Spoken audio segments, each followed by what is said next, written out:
Ada satu sosok tubuh yang saya kira kita kena tahu. Beliau ini kita sudah pun jemput sebagai penaung dan beliau melaksanakan lebih daripada tugas sebagai penaung. Beliau menelpon saya, tuan-tuan, di SNCC sebelum saya buat sidang media. Selepas saya buat sidang media, sehari saya kira tak kurang daripada 3 kali.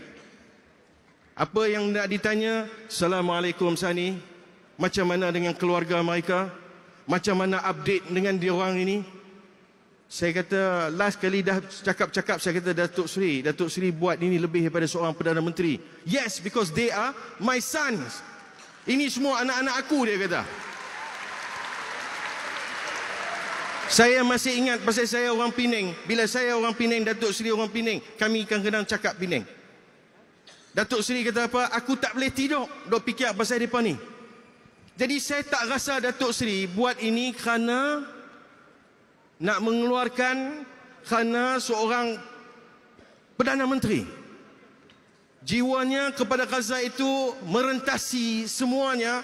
Dan tadi sempat berbisik-bisik, Datuk Seri kata, kita tak jangka bahawa rakyat Malaysia ini mendukung Gaza lebih daripada apa yang kita jangkakan.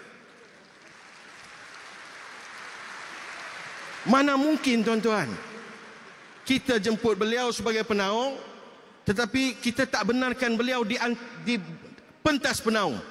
Beliau datang ke SNCC, tanya apa tak cukup, dan beliau telefon Presiden Recep Tayyip Erdogan.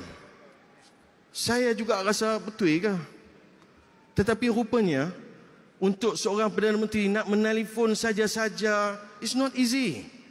Tetapi atas hubungan kita, Yang Amat Berhormat telefon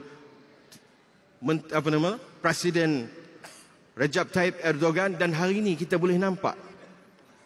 Betul, telefon itu kadang-kadang kita nampak macam satu gimmick, tetapi hari ini dibuktikan. Orang lain tak keluar lagi. Ada lagi, Tiago masih di dalam penjara. Ramai lagi di dalam penjara. Tapi apa yang kita faham di sini, Malaysia, Yang Amat Berhormat Perdana Menteri, teruskan jadi wakil kami. Terbanglah, pergilah jumpa semua pihak-pihak ini, bawa naratif. Kami nak Datuk Seri ke depan, dan Datuk Seri kami harap jadi sebagai orang tengah mediator untuk merdekakan Palestin.